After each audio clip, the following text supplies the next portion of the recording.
सरिता अपने बिस्तर पर सोई हुई थी। जब उसके कानों में किसी के ठहाके की आवाज़ आई, वो उठकर बैठी। उसके माथे पर पसीने की बूंदें चमक रही थी। उसने अपने हाथों से अपने पसीने को पोंछा और साइड टेबल से पानी का गिलास लेकर पानी पीने लगी। तभी उसके कान में एक आवाज़ आई, खूबसूरती को मैं अप्रिसिएट करता हूँ, लेकिन तुम में वो बात नहीं जो मुझे पिघला दी। अचानक सरिता पानी पीते पीते उसे खांसी आने लगी। उसने पानी का गिलास को साइड में रखा और फिर से बिस्तर पर सोते हुए अपने आप से बोली, उसे कुछ याद नहीं होगा, वो सब भूल गया होगा। मुझे डरने की जरूरत नहीं है। और अभी उसने मुझे नहीं पहचाना है, इसका मतलब कि मुझे भूल चुका है। उसने अपनी आंखें बंद की, जाने क्या ख्याल उसके मन में आ रहा था, और इसी कसम में वो सो गई। माही और राजवीर के लिए अपने सपनों की शुरुआत थी। माही राजवीर पर इतना भरोसा तो करने लगी थी कि अब उसने रिश्ते में जो दूरियां बची थी उसको ख़त्म कर दिया था। जहां सरिता की जाने क्या सोचकर नींद अधूरी थी, वहीं माही एक चैन की नींद सो रही थी। राजवीर सो रहा था जब उसे महसूस हुआ कि किसी ने उसे कंधे पर सर रखा है। नींद में मुस्कुराकर उसने अपनी बाहों को फैलाया और माही उसके सीने पर सर रखकर सो गई। राजवीर को महसूस हुआ कि माही अभी सो नहीं रही है। उसकी पलकों के हिलना और उसकी सांसों को महसूस करके राजवीर इतना समझ चुका था कि माही इस वक्त सोई नहीं है।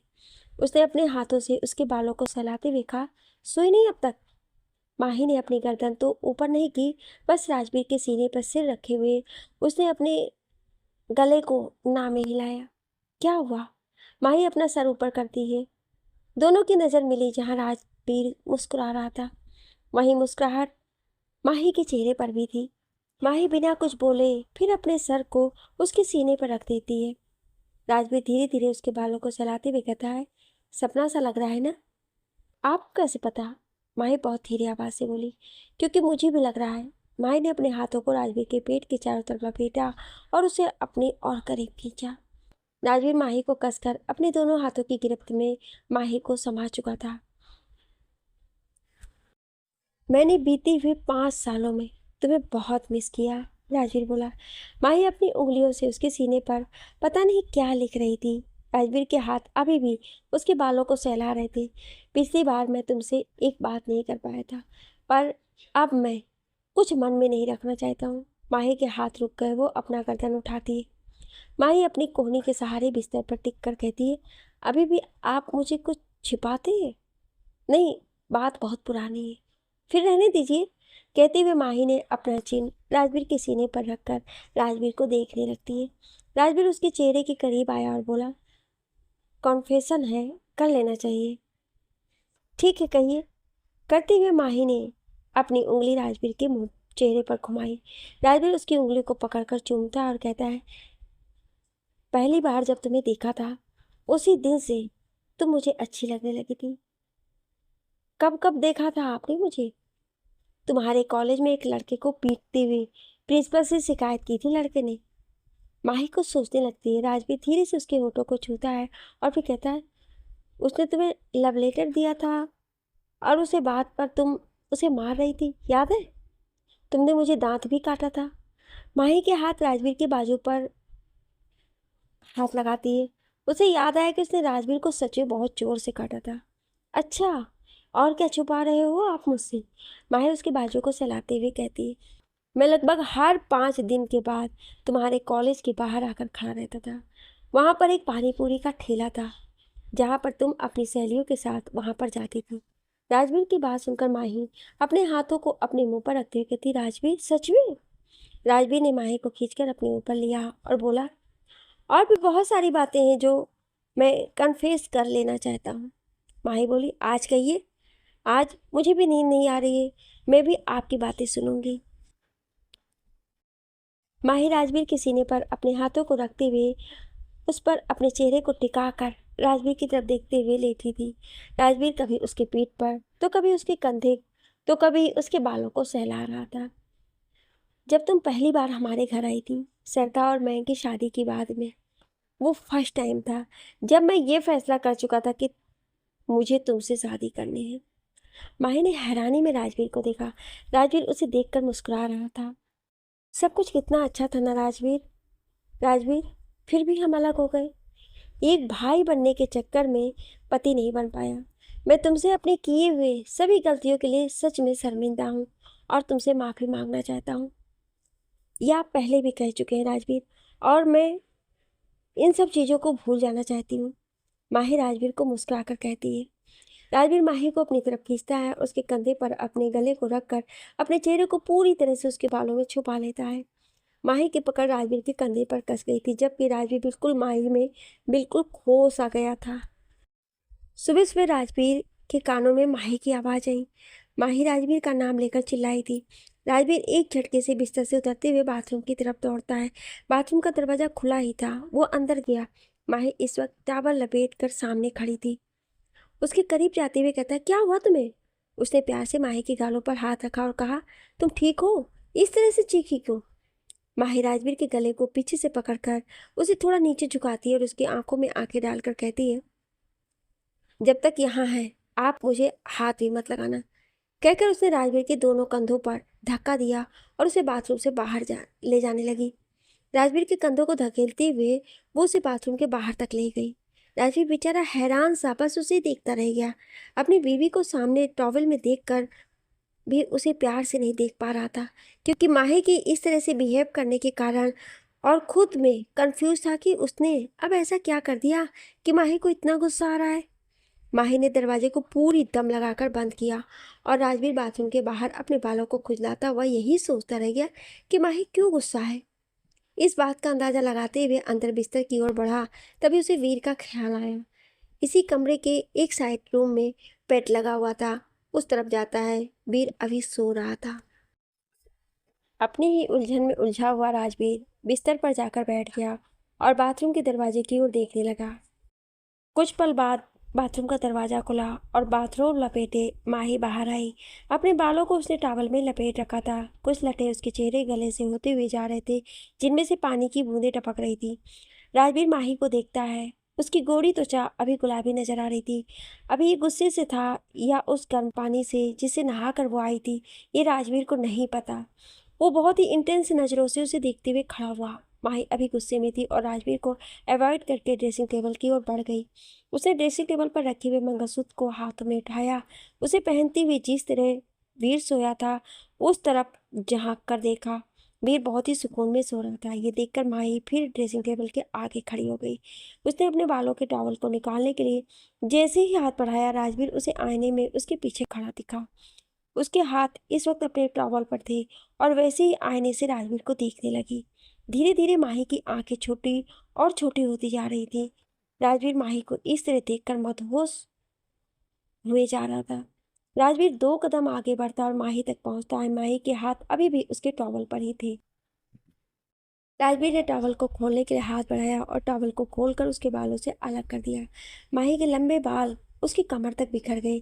छोटे छोटे बाल, उनमें से पानी की बूंदें टपक रही थीं। राजवीर ने अपनी एक उंगली पर पानी की उस बूंद को लिया और माही के आगे जाकर खड़ा हो गया। माही ने पहले तो राजवीर को देखा, फिर पानी की उस बूंद को जो अभी उसकी उंगली पर चमक रही थी, मानो जैसे मोती हो। राजवीर ने अपने अंगूठे से छींटा मारते हुए उस पानी की बूंद को माही के चेहरे पर बिखरा दिया। माही की आंखें बंद हो गई। राजवीर माही को अपने करीब खींचते हुए कहता है, क्यों नाराज हो सुबह सुबह? रात भर तो सब ठीक ही था। माही ने अपनी आंखें खोली और राजवीर को देखा, जो कि मौके का फायदा उठाकर बखूबी उसे अपनी बाहों में ले चुका था। अपने दोनों हाथों को राजवीर के सीने पर रखकर माही कहती, मैंने क्या कहा था आपसे? जब तक हम यहाँ हैं आप मुझे नहीं छुएंगे। और वही तो मैं भी पूछ रहा हूँ, ऐसा क्या हो गया? कहते हुए राजवीर उसके गाले बालों को सुलझा रहा था। एक हाथ अभी माही की कमर को पकड़कर अपने करीब किए हुए था। बताऊं आपको आपने क्या किया है? राजवीर ने हाँ में अपनी गर्दन हिला दिया। माही अपने हाथों को अपने बाथरूम तक लेकर जाती है और उसे अपने कंधे से नीचे की ओर खींचने लगती है। क्या कर रही हो तुम? राजवीर मुस्कुराते हुए कहता है। माही बिना कुछ बोले उस बाथरूम को अपने कंधे के नीचे खिसकाती है। माही के कंधे पर 3-4 लाल लाल नीले हो चुके लव बाइट के निशान थे, जिसको देखकर माही गुस्से में अपनी उंगली से पॉइंट करते हुए कहती, ये क्या किया आपने? राजवीर उसको देखकर बड़ी सी मुस्कुराहट के साथ कहता है, तुम इसके लिए नाराज हो रही हो? राजवीर, आपको हंसी आ रही है? राजवीर अपने दोनों हाथों से माही को थोड़ा सा ऊपर लिफ्ट करके राजवीर कहता है, तो क्या हुआ? होता है ऐसा? कितना गंदा लग रहा है राजवीर, और मुझे थोड़ा सा भी दर्द भी हो रहा है वहां पर। गंदा तो लग रहा है, फिर वही तो मैं भी कह रही हूँ, पर मेरे पास आइडिया है, कहते उसने माही को नीचे खड़ा किया। क्या? कहिए, क्या आइडिया है आपका? राजवीर उसके दूसरी तरफ के बाथरूम को पकड़कर नीचे की तरफ खींचते हुए कहता है, मैं इस तरफ भी ऐसे निशान बना देता हूँ, ऐसा लगेगा जैसे कोई डिजाइन हो। माही अपनी आंखें छोटी करके राजवीर से कहती, राजवीर। माही का चेहरा साफ साफ बता रहा था कि उसको राजवीर का ये आइडिया बिल्कुल पसंद नहीं आया, जबकि राजवीर को अपना आइडिया बहुत पसंद आया। अपने इंटेलिजेंस जवाब पर वो माही को बहुत ही गर्व भरी नजरों से देख रहा था। माही ने उसकी टी शर्ट को अपने हाथों की मुट्ठी में अच्छी तरह से दबोचा और अपनी तरफ खींचा। राजवीर थोड़ा सा झुककर माही के और करीब आ गया। निशान मुझे है ना, इसलिए आपको फर्क नहीं पड़ रहा है। आपके होते तब पता चलता कि कैसा लगता है। बस तुम इस बात पर इतनी परेशान हो, कहते हुए राजवीर ने माही को छोड़ा और अपने दोनों हाथ से अपनी टी शर्ट को निकालकर बेड के ऊपर फेंकते हुए उसके सामने खड़ा हो गया। राजवीर, ये क्या है? राजवीर माही को अपनी गोद में उठाकर बाथरूम की तरफ बढ़ते हुए कहता है, तुमने ही कहा ना कि मुझ पर यह निशान नहीं है। चलो, मैं तुम्हें ऑफर देता हूँ। मुझे तुम्हारे दिए हुए सारे निशान मंजूर हैं। मैं तो सिर्फ 3 निशान दिए हैं, तुम मुझे 300 दे देना। मजाल है कि मैं मना कर दूं? राजवीर, आप कितने बेशर्म हो गए हो। मुझे नहीं जाना, मैं नहा कर निकली हूँ, उतारिए मुझे। हनीमून पर एक रिचुअल होता है माही, तुम्हें पता नहीं है ये? हाँ, क्योंकि मैं आई नहीं हूँ ना कभी हनीमून पर, माही ने चिढ़कर कहा। राजवीर अब तक बाथरूम में आ चुका था। उसने बाथरूम में माही को उतारा, दरवाजा बंद करते हुए माही से कहता, हनीमून में जब तक हस्बैंड और वाइफ साथ में नहीं नहाते उनका हनीमून कंप्लीट नहीं होता है। ये करना बहुत ज़रूरी है। बहुत पता है आपको हनीमून के बारे में? कितनी बार और किसके साथ जाकर के आए हो आप? राजवीर सावर ऑन करता है और उसके नीचे माही को अपने साथ खींचता है। पानी दोनों के सर पर आ रहा था। राजवीर ने अपने माथे को माही के माथे से सटा के रखा। अब पानी माही के नहीं बल्कि राजवीर के सर पर आ रहा था। माही राजवीर की आंखों में देख रही थी। ये बात तो तुम भी जानती हो कि तुम्हारे अलावा राजवीर मल्होत्रा की जिंदगी में कोई आ नहीं सकता है। You are the one and only जो इस दिल को जीत सकता है। माही के चेहरे पर मुस्कुराहट आई। माही ने अपने पैरों को थोड़ा ऊपर किया और राजवीर के होठों तक पहुंचती कि तभी बाहर से वीर की आवाज आई, मम्मा, पापा, आप कहाँ हो? माही ने झट से राजवीर को धक्का दिया। राजवीर बाथरूम की दीवार से जाकर लगता और माही बाथरूम में रखे हुए दूसरे टॉवल को हाथ में लेती है और अपने बालों को पोंछते हुए बाथरूम का दरवाजा खोलकर बाहर निकल जाती है। बेचारा राजवीर, ये सब इतनी जल्दी हुआ वो तो कुछ समझ ही नहीं पाया। बाथरूम का दरवाजा बंद हो चुका था, सावर का पानी जमीन पर गिर रहा था और बाथरूम की दीवार से सटा राजवीर हैरानी से दरवाजे को देख रहा था। राजवीर, माही और वीर तीनों भी एक दूसरे के साथ यहाँ काफ़ी इंजॉय कर रहे थे। साथ ही राजवीर माही को इस वक्त इंडिया से दूर रखना चाहता था और ये बात उसने माही से छुपा कर रखी थी। माही बहुत ही सॉफ्ट हार्टेड है और इस वजह से माही को वो इस वक्त इंडिया में नहीं रखना चाहता था, क्योंकि उसके आदमी इस वक्त श्रवण और उसके पापा के साथ अपने प्लान को अंजाम दे रहे थे। राजवीर जानता था जब माही को ये सब पता चलेगा तो फिर कुछ ना कुछ राजवीर से कहेगी और इन सब बातों से अनजान माही राजवीर के साथ यहाँ पर बहुत खुश थी। एक अच्छा पति और पिता इस वक्त राजवीर दोनों की भूमिका बखूबी निभा रहा था। माही को प्यार जताने का वो एक भी मौका नहीं छोड़ता और वीर की परवाह करने का भी एक भी मौका नहीं छोड़ता। पर यहाँ पर सरता अपनी पिछली कुछ ख्यालों में खोई हुई थी। इंडिया में सरता आज अपनी एक सहेली से मिलकर घर आ रही थी जब उसे रास्ते में रॉकी मिला और बाहर गार्डन में वॉक कर रहा था। स्वीटी उसके साथ ही थी। दोनों टहलते हुए कुछ बातें कर रहे थे। सरता को देखते ही दोनों ठहर गए और उसकी ओर देखने लगे। सरता के भी चेहरे का रंग रॉकी को देखकर उड़ गया था। वो धीरे कदमों से उसकी तरफ आई। कैसे हो सरता जी? स्वीटी ने पूछा। मैं ठीक हूँ, तुम दोनों ठीक हो? बस एकदम ठीक है, राजपूत भाई ने सब कुछ ठीक कर दिया। सरता ने हाँ में अपनी गर्दन हिलाई और रॉकी की ओर देखा, जो कि पता नहीं क्यों सरता को ध्यान से देख रहा था। सरता के चेहरे का रंग सफेद हो चुका था और बिल्कुल नहीं चाहती थी कि रॉकी उसे पहचाने, लेकिन रॉकी की नजर अपने पर महसूस करते ही अचानक उसके माथे पर पसीना चमकने लगा। अपने स्कार्फ से उसने अपने पसीनों को पोंछते हुए कहा, गर्मी बहुत है और बाहर से आई हूँ तो धूप भी था, मैं जाकर रेस्ट करती हूँ, कहकर वो जल्दी जल्दी तेज कदमों से अपने घर की ओर चली गई। रॉकी उसे जाते हुए देख रहा था और वो तब तक उसकी ओर देखता रहा जब तक वो अपने घर जाकर दरवाजा बंद नहीं कर दिया। जब उसने अपनी गर्दन घुमाई तो देखा स्वीटी अपना हाथ बांधे घूर कर उसी को देख रही थी। मैं रॉकी हकलाता हुआ रह गया। रॉकी, तुम उसे घूर रहे थे? स्वीटी गुस्सा होते बोली। रॉकी स्वीटी के हाथ को पकड़कर अपने करीब लाते हुए बोला, ऐसा नहीं है, बस मुझे ऐसा लगा जैसे मैंने उसे देखा है। स्वीटी अपने हाथों को झटकती और अपनी उंगली पॉइंट करके कहती है, तुम तुम मुझे धोखा देने की तो नहीं सोच रहे हो ना? स्वीटी, तुम पागल हो गई हो, रॉकी ने झल्ला कर कहा। तुम्हारी नजरें यहाँ पर जब वो थी तब तो उस पर थी, और तुम्हारी नजरों ने तब तक पीछा किया जब तक वो अंदर नहीं चली गई। हाँ तो क्या हुआ अगर मैंने देख लिया? यार, रॉकी झल्ला कर कहता है, तुम तो ऐसे सवाल पूछ रही मानो मैंने उसे गले लगाकर जाने क्या क्या कर लिया हो उसके साथ, जो मैंने कभी होते नहीं देखा। अगर ऐसा कुछ तुम्हें करते देखूंगी तो पूछूंगी ना। रॉकी गुस्से में अपने कमरे की ओर आ गया। स्वीटी उसे देखती और फिर पलटकर जिस तरफ सरता गई थी उस तरफ देखती और फिर उसने भी अपने मन में कहा, पहली बार रॉकी मेरे साथ इस तरह बिहेव कर रहा है, और मेरे अलावा किसी और लड़की को इतने ध्यान से देख भी रहा है। फिर उसने रॉकी की तरफ देखकर जोर से चिल्लाती हुई कहा, रॉकी, मैं तुम्हें छोड़ूंगी नहीं, कहकर उसके पीछे भागी। रॉकी जब उसे अपनी तरफ आते देखता है तो वो भी घर के अंदर भागता है। इस वक्त दोनों के बीच में लगभग पकड़म पकड़ाई जैसी गेम चालू थी। स्वीटी के हाथ में जो आ रहा था वो उठाकर उसे मारती जा रही थी। अंत में थक हार कर दोनों सोफे पर बैठकर एक दूसरे को देखा। रॉकी अपने हाथ बढ़ाता है, स्वीटी के बाजू को पकड़ा और अपनी तरफ खींच दिया, और दोनों जोर जोर से हंसने लगे। यहाँ सरता अपने घर जाकर सीधे अपने कमरे में चली गई। उसके चेहरे पर पसीना आना कम ही नहीं हो रहा था। उसे समझ नहीं आ रहा था कि रॉकी उसे इस तरह से क्यों देख रहा था। अपने पसीने को पोंछते हुए उसने स्कार्फ को बेड पर फेंका और बाथरूम में चली गई। उसने शावर ऑन किया और अपने चेहरे को शावर के नीचे अपनी आंखें बंद करके खड़ी हो गई और पहुंच गई आज से लगभग 10 साल पहले, जब सरिता कॉलेज में हुआ करती थी और उसके कॉलेज पिकनिक पर नैनीताल गया हुआ था। फ्लैशबैक, कहानी अतीत में। हे सरिता, आज समायरा का बर्थडे है, कैसे सेलिब्रेट करेंगे? सरिता अपने बालों को अपनी उंगली में उलझाते हुए बोली, यहाँ पर सेलिब्रेशन? हमारे सर हमें कमरे से उनके परमिशन के बगैर निकालने नहीं देते, और अपने कमरे में हम क्या सेलिब्रेट करेंगे? तभी दूसरी लड़की कहती, यार बर्थडे है उसका, पार्टी तो बनती है। 7-8 लड़कियों का ग्रुप था, सभी कुछ ना कुछ सोच रही थी। तभी सरिता ने कहा, एक काम करते हैं, आज शाम को यहाँ के डिस्को में जाएंगे और वहीं पे उसका बर्थडे मनाएंगे। शाम को हिटलर हमें निकलने देगा? एक लड़की ने कहा, हिटलर खुद अपने कमरे में चला जाएगा, उसके बाद हम चुपचाप निकल जाएंगे, सरिता बोली। सभी लड़कियां एक दूसरे को हाथ बढ़ाकर हाई फाई देती हैं और अपने अपने कमरे की ओर चली जाती हैं।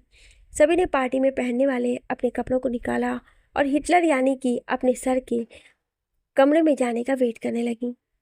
सभी के डिनर हो जाने के बाद सब चेक करके ही सभी स्टूडेंट अपने अपने कमरे में हैं, उनका टीचर भी अपने कमरे में चला जाते हैं। तभी रात के 9 बजे सरिता अपनी सहेलियों के साथ अपनी एक फ्रेंड समायरा के कमरे में जाती है। समायरा को भी पता था कि वो सभी उसके बर्थडे के लिए उसे लेने के लिए आएंगे, और इस तरह से इन 7 लड़कियों की गैंग होटल की बाउंड्री को पार करने के लिए आगे आ बढ़ता है। वॉचमैन को धोखा देकर वो होटल के बाहर आ गई। आने जाने वाली गाड़ियों से लिफ्ट लेने से बेहतर था अपने लिए कैब बुक कर लेना, और वहीं करके वहाँ के सबसे बड़े डिस्को में पहुंची। उम्र का नशा था, ऊपर से दौलत का भी नशा था। सरिता ने इस पार्टी को स्पॉन्सर किया था।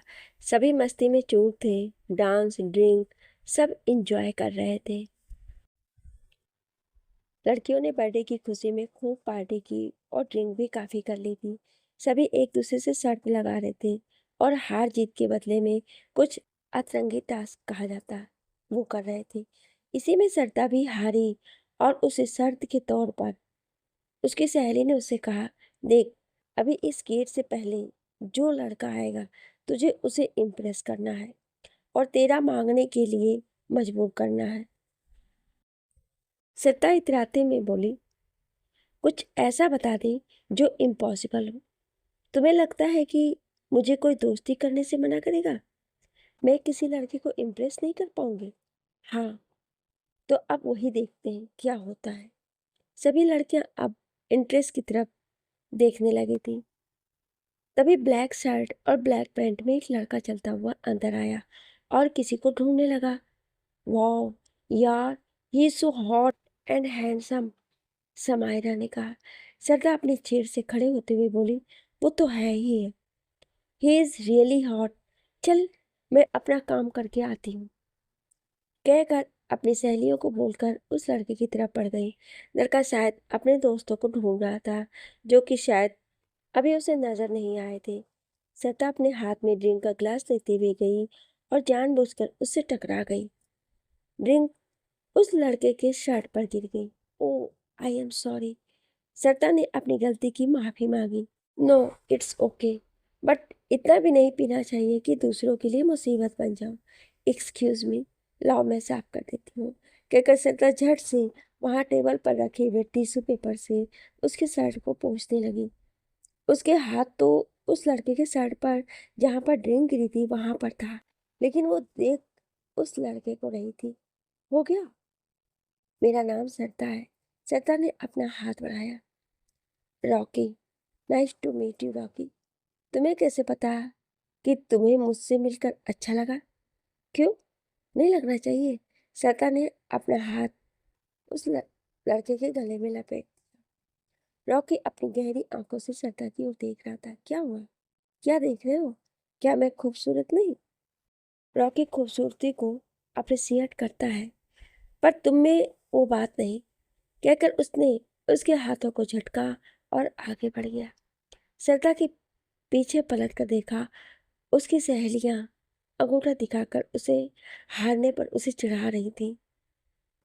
सरदा ने अपने बालों को झटका और फिर से रॉकी की ओर बढ़ गई। रॉकी की चेयर के बगल में बैठते हुए उसने कहा, अकेले हो? दोस्त आने वाले हैं, हम लोग, मेरी एक फ्रेंड के बर्थडे है, हम लोग सेलिब्रेट कर रहे हैं, हमें ज्वाइन करोगे? देखिए, मुझे नहीं पता कि आप मेरे बारे में क्या सोचेंगे, पर मैं बता दूं, मैं आप में जरा सा भी इंटरेस्टेड नहीं हूँ। सरदा के लिए बहुत बड़ी बेइज्जती की बात थी। वो सामने से किसी लड़के को इम्प्रेस करने की कोशिश कर रही थी, पर लड़का था कि इम्प्रेस होना तो दूर की बात, उसने साफ साफ बात भी नहीं कर रहा था। सरदा उसे छोड़कर अपनी सहेलियों के पास आ गई। उसे इस वक्त रॉकी पर गुस्सा आ रहा था। सरदा की एक इमेज थी जो उसकी सहेलियों के सामने थी, वो रॉकी की वजह से डिस्ट्रॉय हो रही थी। समायरा सरदा को दिलासा देते हुए कहती है, चल जाने दे, कोई नहीं, पर मुझे अच्छा लगा, कोई तो है जो तुझे मना कर सकता है। सरदा की नजरें अब रॉकी पर गड़ गई थी। रॉकी बार बार फोन किसी को लगा रहा था और शायद फोन नहीं लग रहा था, या उसका कॉल रिसीव नहीं हो रहा था, और न ही उसका कोई दोस्त अंदर आया। रॉकी फर्स्ट स्टेशन में आकर ड्रिंक ऑर्डर करता है। मैं आ रही हूँ, तुम लोग पार्टी एंजॉय करो, कहकर सरदा वहां से चली गई। वो वेटर जो कि रॉकी के लिए ड्रिंक लेकर जा रहा था, सरदा ने देखा कि रॉकी ने बियर ऑर्डर किया है। वो मुस्कुराते हुए आगे बढ़ गई। इसे और स्ट्रांग बनाने के लिए इसमें कुछ डाल सकते हो, उसने वेटर से कहा। आप कहना क्या चाहती हैं? मेरा बॉयफ्रेंड है, नाराज है मुझसे, आज रात में उसके साथ रहना चाहती हूँ। वेटर वापस गया और जब वो वहां से लौटा तो उस ट्रे की तरफ देखते हुए बोला, आपका काम हो गया। सरदार ने नोट की गड्डी निकाल कर वेटर की तरफ बढ़ा दिया। वेटर देखता है सभी अपने आप में मस्त है, तो वो अपने पैसे लेकर रॉकी की ओर बढ़ गया। सरता वहां से किसी दूसरे की तरफ जाकर एक साइड में खड़े होकर रॉकी के उस ड्रिंक को पीने का इंतजार करने लगी। रॉकी को उस ड्रिंक को पीते देख उसके चेहरे पर मुस्कुराहट आ गई। वेटर ने उसमें कोई नशीली चीज मिलाई थी। थोड़ी देर बाद नशा सा होने लगा था उसे। रॉकी उठकर बाहर आया। सरता उसके पीछे आती है। ये क्या बात है? सरता ने चिंता जताई। आई थिंक मैंने अल्कोहल कंज्यूम कर लिया है, मुझे नशा लग रहा है। मैं कोई हेल्प करूं तुम्हारी? मुझे मेरी गाड़ी तक छोड़ दो, कहकर उसने सरता के कंधे का सहारा लिया। सरता उसे उसकी गाड़ी तक लेकर आती है। ये फटीचर कार तुम्हारी है? अपनी गाड़ी को देखते ही रॉकी उसके कंधे को छोड़ता है और दरवाजा खोलते हुए कहता है, हाँ मेरी है, अपनी कमाई से लिया है मैंने, कहकर वो कार के अंदर बैठ गया। रॉकी को अजीब सी बेचैनी महसूस हो रही थी। वो जानता था कि वो इस हाल में ड्राइव नहीं कर पाएगा और बैक सीट पर जाकर सोना चाहता था। उसने फिर से ड्राइविंग सीट पर से उतरकर बैक सीट पर जाकर बैठते हुए बोला, थैंक यू सो मच, बस अब मैं अपना ख्याल रख लूँगा। कहकर उसने कार का दरवाज़ा बंद करने के लिए जैसे ही अपना हाथ बढ़ाया, सरदा गाड़ी के अंदर बैठते ही बोली, मैं तुम्हारी मदद करती हूँ, तुम्हारी मदोसी को कम करने में। सरदा उसके करीब जाकर उसके चेहरे पर प्यार से अपने हाथों को फिराने लगी। यू नो व्हाट, मुझे लगा था कि मेरे साथ कुछ गड़बड़ है। तुमने मेरी ड्रिंक को कुछ मिलाया है क्या? रॉकी ने कहा। सरदा के चेहरे का रंग उड़ गया। मैं क्यों करूँगी ये सब? मैंने बियर ऑर्डर किया था और बियर में इतना नशा नहीं होता है जितना मैं इस वक्त फील कर रहा हूँ। उसने सरदा के बाल को पकड़ा और अपने करीब लाते हुए बोला, मर्दों के फंसाने के लिए जो लड़कियाँ ये सारे ट्रिक उसे करती हैं, शरीफ तो बिल्कुल नहीं हो सकती है। और अगर तुम शरीफ नहीं हो सकती तो ये तुम्हारा काम है। तो कितना चार्ज करती हो एक रात का? रॉकी, सरदा चीखते हुए बोली। क्यों, यही चाहती हो ना? फिर अपने हाथों को सीट पर मारते हुए बोला, कंफर्टेबल है, फ्री में नहीं बल्कि पे कर दूंगा, तुम्हें अगर मंजूर हो तो बोलो। कहते हुए उसने उसके होठों पर अपनी उंगली फिराई। मैं तुम्हें बाजारू औरत लगती हूँ? कोई शरीफ लड़की होती तो किसी के साथ ऐसा नहीं कर सकती। कहकर उसने सरदा के बाजू को पकड़कर सीट पर प्रेस किया। सरदा का दांव अब उस पर भारी पड़ रहा था। वो अपने आप को छुड़ाने की कोशिश कर रही थी जबकि रॉकी पर नशा हावी हो चुका था। सरदा अब हार मानकर अपने आप को सिलेंडर करती है। उससे पहले ही रॉकी कार का दरवाज़ा खोलकर उसे बाहर धकेलते हुए कहता है, मैं बाजारू चीज़ों को मुंह नहीं लगाता। उसने कार के दरवाजे को बंद किया और वहीं कार में सो गया। सरदा उसकी कार की खिड़की से उसे देखती रही, जो कि इस वक्त कार के अंदर आंख बंद किए हुए नशे में शायद बेहोश था या सो रहा था। सरदा के बाल, कपड़े पूरी तरह से अस्त व्यस्त थे। उसने उन्हें ठीक किया और क्लब के अंदर न जाकर वापस होटल आ गई। फ्लैशबैक खत्म। सरदा नहा कर निकली। अपने आप को आईने में देखती हुई बोली, याद, रात के बाद मुझे याद है, क्योंकि मैं नशे में नहीं थी, लेकिन वो तो नशे में था। उसे कुछ पता नहीं होगा, मुझे घबराने की जरूरत नहीं है। उसने अपने आप को दिलासा दिया और खाना खाने के लिए कमरे से निकलकर डाइनिंग एरिया की ओर चली गई। माही और राजवीर बाहर खाने वाले थे। माही तैयार हो रही थी। उसने अपने साड़ी के पल्लू को सेट किया और अपने बालों को खोलकर अपने मांग में सिंदूर भरने लगी।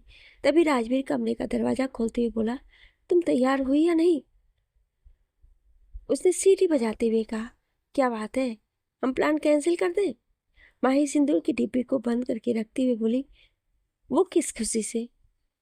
राजवीर माही को अपनी बाहों में लेते हुए बोला, आज मेरी बीवी कुछ ज़्यादा ही खूबसूरत लग रही है, तो मैं चाहता हूँ कि थोड़ा सा टाइम स्पेंड कर लूँ उसके साथ। वो तो हम वहाँ पर भी कर सकते हैं। राजवीर उसके गालों पर अपने होठ रखते हुए बोला, कर सकते हैं, पर मैं कुछ क्लोज टाइम स्पेंड करना चाहता हूँ। राजवीर, कोशिश भी मत कीजिएगा, आपका दिया हुआ टैटू अभी भी लेकर मैं घूम रही हूँ। राजवीर उसे पकड़कर अपने करीब करता और उसके चेहरे को अपने एक हाथ में भरते हुए बोला, ये हनीमून की निशानी होती है। मेरे ऑफर को तुम्हें तो ठुकरा रही हो। मैंने तो तुम्हें कहा था कि 3 के बदले 300 टैटू दे दो। अच्छा, चित भी आपकी, पट भी आपकी, है ना? राजवीर उसके कंधे पर अपने सर को रखते हुए बोला, तुम्हारी परफ्यूम की खुशबू बहुत अच्छी है। कितना झूठ बोलोगे आप राजवीर? राजवीर उस चेहरे को देखते हुए कहता है, क्या झूठ बोला मैंने? मैंने अब तक परफ्यूम लगाया भी नहीं है। सच में? राजवीर थोड़ा झुका और माही के कंधे पर गले के बीच में अपने चेहरे को रखकर एक बार सहज गहरी सांस ली। उसके होठ, उसके नाक माही की गर्दन को छू रही थी। माही ने कसकर अपनी आंख बंद की और बोली, राजवीर, तो ये तुम्हारी खुशबू है, तुम्हें परफ्यूम की जरूरत ही नहीं है। फ्लर्टी, माही ने कहा। सिर्फ तुम्हारे लिए, राजवीर बोला। अब चले, भूख लगी है, माही ने कहा। भूख तो मुझे भी लगी है। तभी तो, चलिए, मेरी भूख लगी है। राजवीर माही को गोद में उठाकर दरवाजे की तरफ बढ़ता है। राजवीर, वीर है बाहर। राजवीर अब तक दरवाजे को अपने पैरों से बंद कर दिया था। माही को उसने नीचे उतारा। माही उसके गले से लगाते हुए बोला, सच में भूख लगी है राजवीर?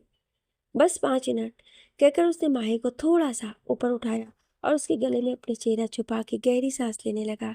उसकी सांसों की बेचैनी को माही पहचान रही थी।